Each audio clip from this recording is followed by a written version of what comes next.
pagi, Kak. Terima kasih banyak sebelumnya karena sudah bersedia meluangkan waktu untuk wawancara kali ini. Untuk kakaknya boleh perkenalan diri dulu.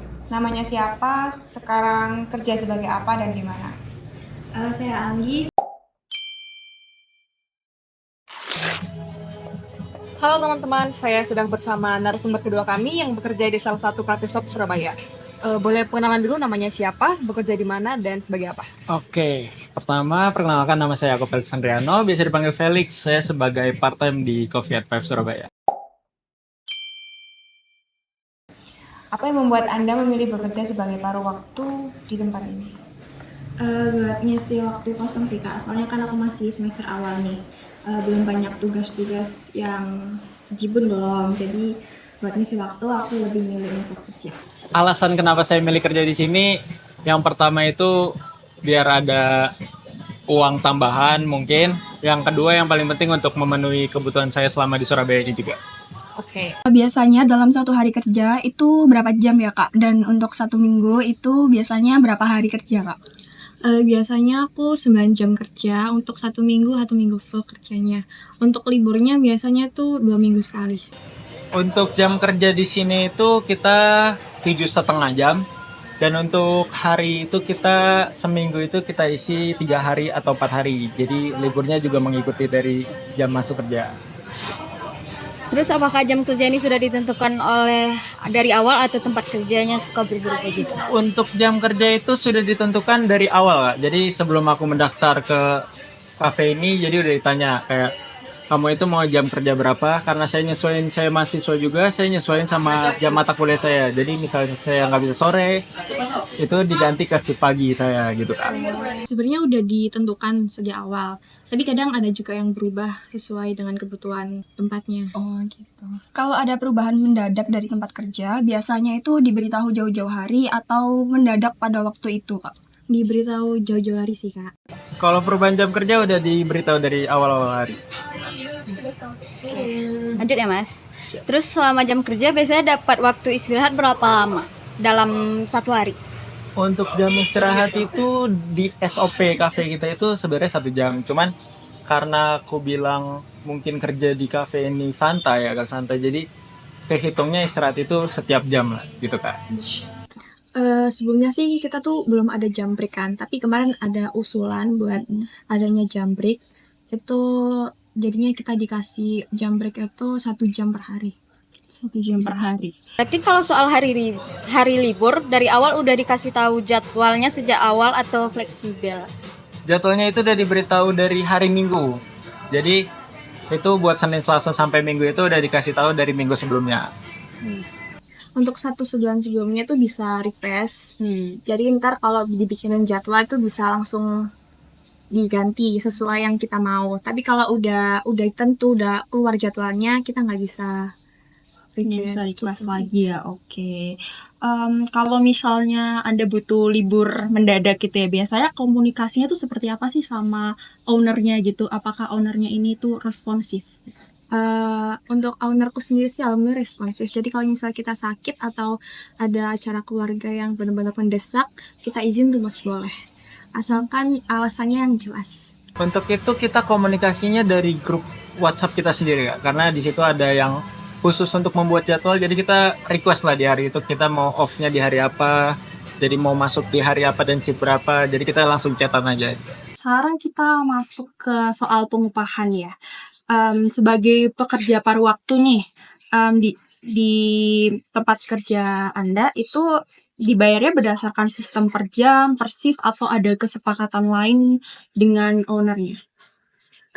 Untuk sistem upahnya itu per jam, maksudnya tuh kayak dalam 9 jam kerja itu udah tentu untuk gaji 1 bulan itu. Tapi misalnya kita ada lembur kayak jadi kerja kita jadi 10 jam atau 11 jam, itu ada ekstra upah dan dihitungnya tuh per jam kita lembur itu. Misal kita lembur 2 jam ya dihitungnya 2 jam itu. Oke, untuk pengupahan itu kita udah bicara sama owner itu dibagi menjadi 3 Kak.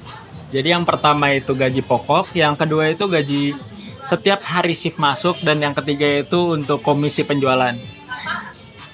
Ya. Selanjutnya yaitu mengenai sistem pengupahan tersebut, apakah sudah dijelaskan di awal melalui perjanjian lisan atau kontrak sebelumnya? Untuk pengupahan itu kita udah dijelaskan dari kontrak Kak. Jadi pas pertama kali kita interview itu kita udah langsung dikasih surat offering itu, jadi isi-isinya gaji-gaji kita nanti dari mana aja gitu. Untuk udah disampaikan pas interview sih Kak, Interview Iya. lewat perjanjian lisan atau kontrak? lisan. Lisan ya. Untuk pengupahan sendiri itu biasanya dilakukan secara rutin nggak? Atau kalau misal ada keterlambatan itu biasanya karena apa ya? Selama ini sih overall selalu rutin sih Kak. Kayak misal aku gajian tanggal 25 nih. Owner aku selalu kasih tepat waktu tanggal 25. Untuk pembayaran yang diberikan kepada karyawan tepat waktu semua Kak. Karena kalau misalnya telat itu misalnya perjanjian di tanggal 18, itu pun telatnya juga tetap di tanggal 18 dan itu jam 11 malam. Jadi untuk di tanggal itu tetap sama, cuman jamnya yang belum tentu. Oh, jamnya aja. Iya benar. Oke, yang terakhir nih Kak, mungkin ada potongan gaji tertentu nggak ya? Atau justru ada tambahan seperti bonus jika ada lembur atau kerja di hari yang tidak sesuai di shift? Oke, untuk potongan itu kita pasti ada. Misalnya kalau kita telat masuk shift itu Kak. Jadi per 15 menit itu kita dipotong 15.000. Nah, untuk bonus itu bonusnya nggak bisa ketebak gitu. Karena kadang nanti bos suka ngasih duit langsung atau liburan atau makan-makan gitu. Oh, jadi sesuai sikon aja ya? Ya betul. Untuk keterlambatan sendiri ada pemotongan upah, cuman kita dihitungnya tuh per 1 jam keterlambatan. Kalau misal telat 15 menit, 30 menit masih ditoleransi semuanya. Nah, dari seluruh wawancara kita tadi, ada nggak sih Mas pengalaman Anda sejauh ini, apa yang perlu diperbaiki dari sistem pekerja paruh waktu di Five ini? Mungkin kalau dari saya sendiri udah tidak ada lagi karena ini menurut saya sudah paling cocok buat saya sistemnya. Overall sejauh ini sih bagus-bagus aja sih Kak. Jadi kayak dari sistem kerjanya, jam kerjanya, gajinya itu aman. Jadi nggak ada yang perlu. Oke, segitu aja wawancara kita hari ini. Thank you Mas Felix waktunya. Sama-sama, terima kasih juga. Sama-sama Kak, makasih juga. Narasumber 1 dan narasumber 2 bekerja di bidang F&B. Narasumber 1 memiliki jam kerja 9 jam per hari dengan waktu libur 1 hari setiap 2 minggu sekali. Sedangkan narasumber 2 memiliki waktu kerja 7,5 jam per hari dengan waktu libur 1 hari setiap 1 minggu. Hal ini membuktikan bahwa tempat kerja narasumber 1 dan narasumber 2 belum mematuhi ketentuan Undang-Undang Ketenagakerjaan. Melalui keterangan dari dua narasumber, kami mengetahui bahwasannya terdapat komunikasi yang baik antara pekerja dan juga atasan. Komunikasi terbuka ini menjadi penting untuk transparansi dan kejelasan hak-hak pekerja.